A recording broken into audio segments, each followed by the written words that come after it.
Today on the podcast, I want to speak about a fantasy that at some point or another, every man has when things are hard. It's the fantasy of the easy partner. Maybe it's your partner, but a version of her who gives you a break sometimes. Maybe it's someone else entirely. Someone who is easy to be with. Someone who doesn't care so much if she has to ask multiple times for you to clean something. An easy partner who will forgive you right away for being late to dinner because she knows your heart's in the right place. The easy partner who, if you hurt her, will forgive you because she loves you and she knows you love her, that you really didn't mean those things you said. The easy partner who doesn't bring her own grief or stress or hard days to the table if you've already had a bad day. Whatever kind of ease you wish your partner would offer you, especially in those moments when you feel like you're right at or even just past the limits of your capacity. This episode today is here to serve you in seeing the growth that is available to you when you finally get underneath that desire for ease. We're going to talk about how to understand why that's so appealing on the surface and what really important, really satisfying ingredient is missing from it. So stay with me. This is Reclaiming the Gentle Man. I'm Dave Lashansky.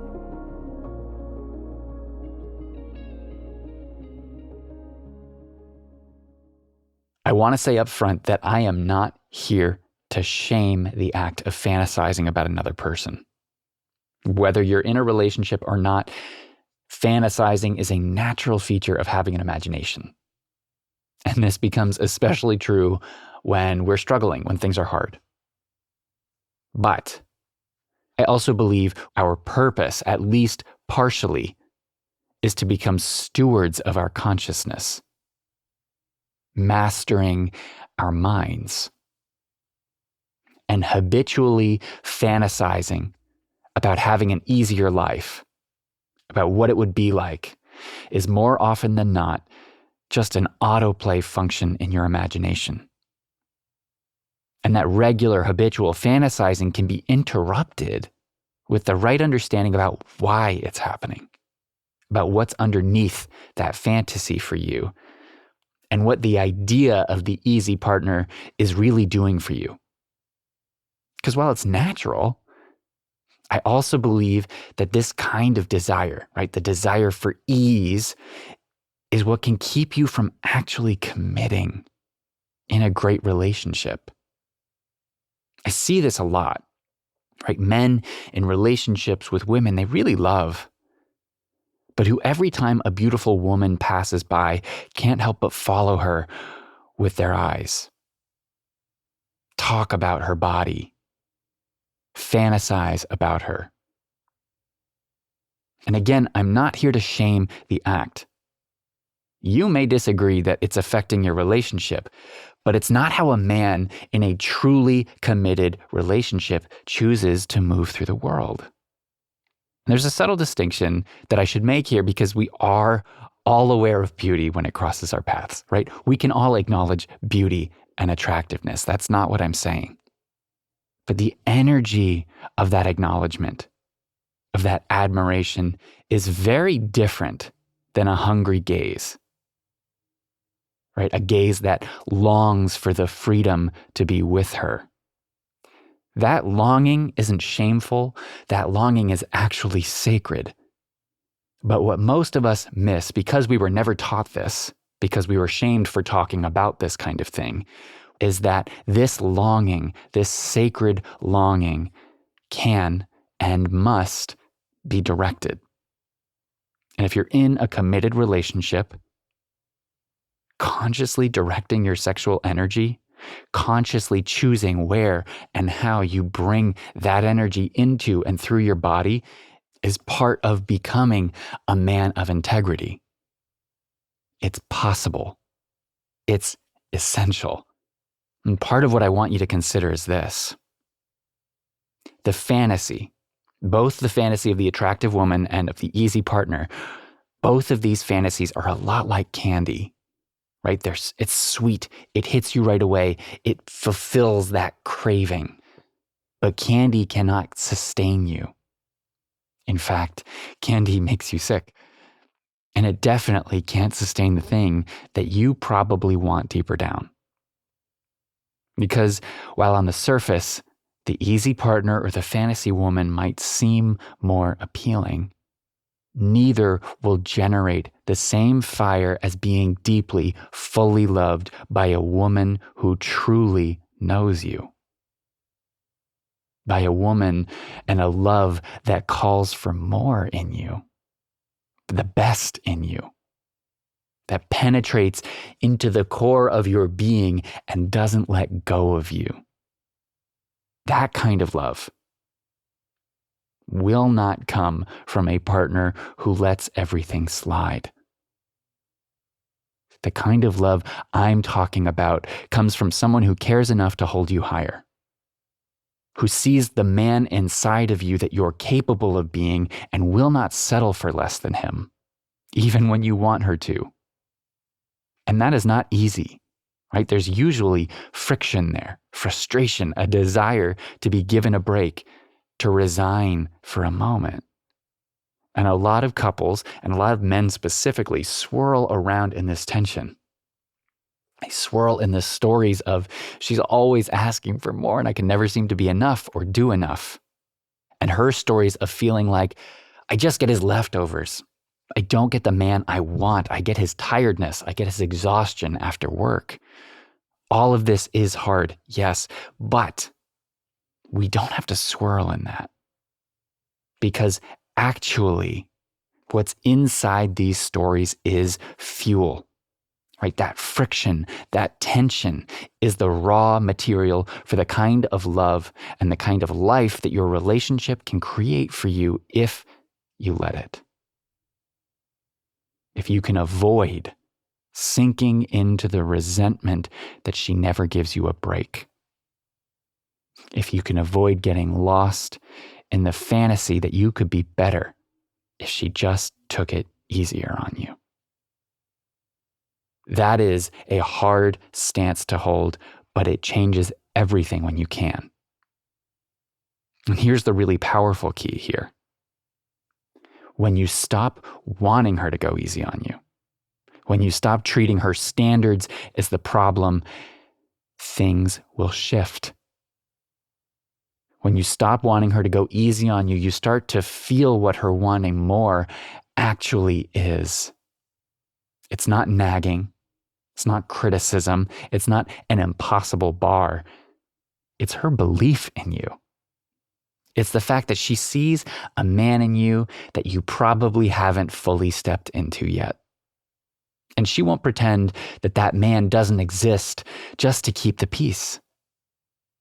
And when you let that land, when you stop fighting it and start letting it actually fuel you, seeing it for what it is, you will feel that in your body. You will stand differently. You will make decisions with more clarity. You'll stop leaking energy into that fantasy, into that hungry gaze, into your resentment that she needs more. And you'll start feeling what it's like to have all of yourself pointed in one direction. The direction you most want to go in life, hopefully, ideally. That's what she's capable of giving you if you commit. Right? It's not about comfort. It is not about ease. It's her giving you a reason to become the man you've been circling around your whole life. And in return, she gets a man who's actually here, not halfway out the door or scanning the room. A man she can trust who is loyal, who's chosen her fully, and who's directing his energy and his focus and his love toward the life they're choosing to build together. That's the exchange that's at the heart of a great commitment. It's not the zero-sum game we see on TV and movies and from our parents' relationships.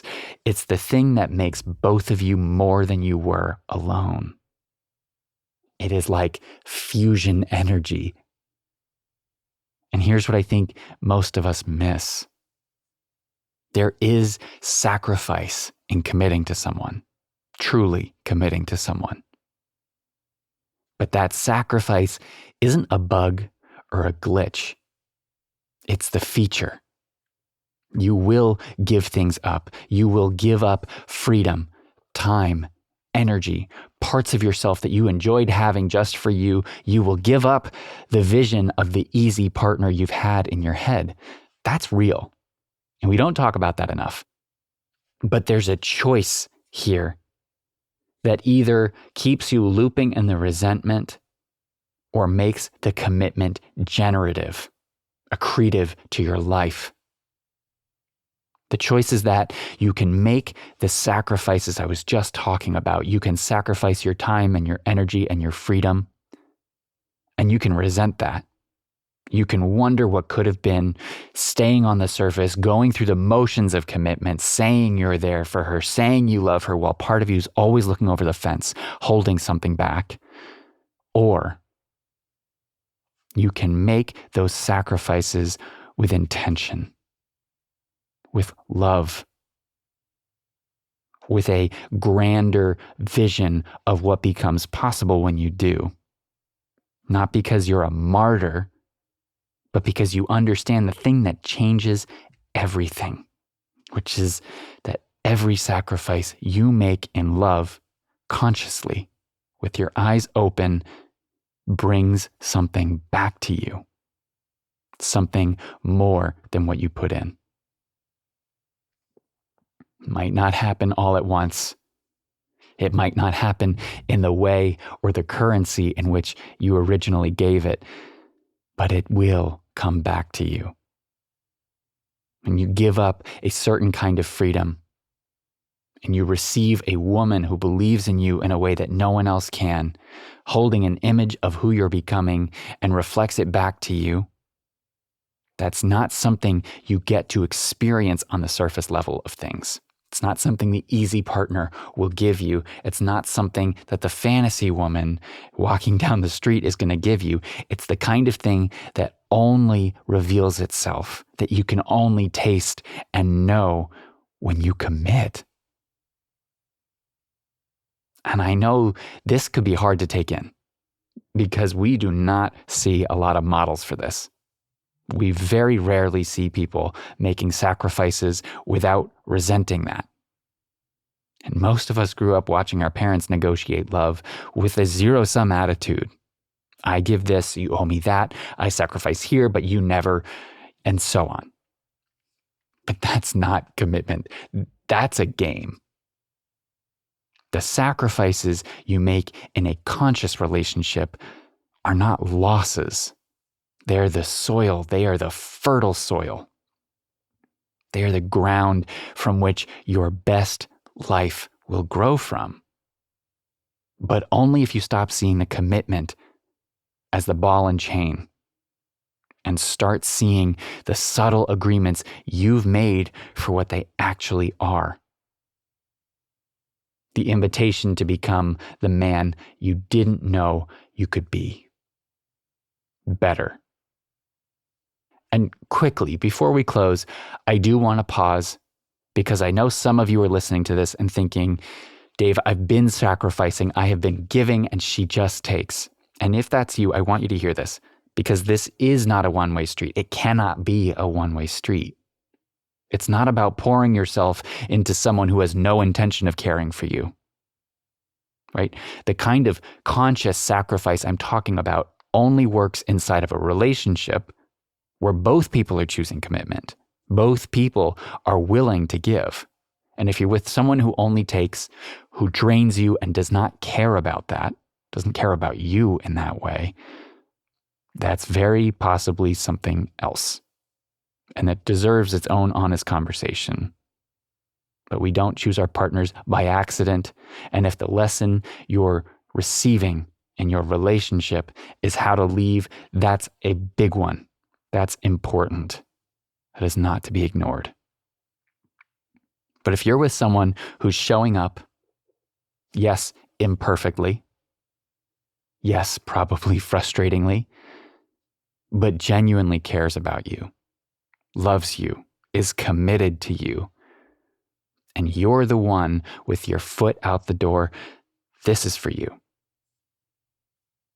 If you're being given the opportunity to step into the best version of you with someone you think you're ready to commit to finally, who awakens a desire in you that feels important, that feels more important than the pull of that beautiful woman that passes you in the gym, then this is your call to action.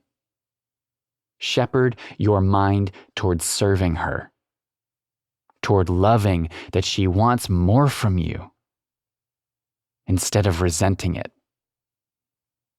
See the immense gift that is available to you when you choose to share a life with someone who sees the best of you and refuses to settle for anything less. Because what unlocks when you commit like this and become the conscious director of your energy is massive. You stop coming home with your leftovers. You stop scanning the room looking for the other woman, looking for your dream woman. The tension between you shifts from resentment into deeper, more committed, more juicy, more satisfying love, not because she's lowering the bar, but because you've stopped resenting her for having to rise to meet it. And the thing that nobody tells you is that it feels so much better on this side. No, it is not easier, but it feels so much better. It feels like your life finally has a direction that you chose instead of one you feel like you're constantly surviving.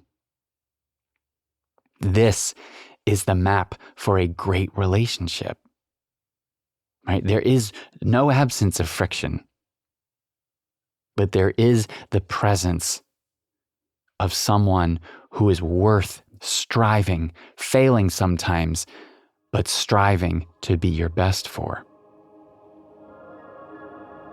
That can be yours if you choose it. If you're hearing this and you're feeling inspired to go deeper, I am hosting free workshops during the weeks of April 6th and April 13th that help men build their own map for their life and their relationship. That helps them move from resentment and painful arguments toward real, deeper connection, even through conflict. And if you want to join, you can click the link in the show notes, or you can go to painfreeconflict.lovable.app. Thank you for listening to this episode of Reclaiming the Gentle Man. The best way you can help me continue to make this podcast is to share it with a friend, to leave a rating and review on whatever platform you listen on, and to share with me what you're getting out of this podcast. It always fills me up when I hear from you. Thank you again. Wishing you a beautiful day or night, wherever this finds you. I'll be back in a week.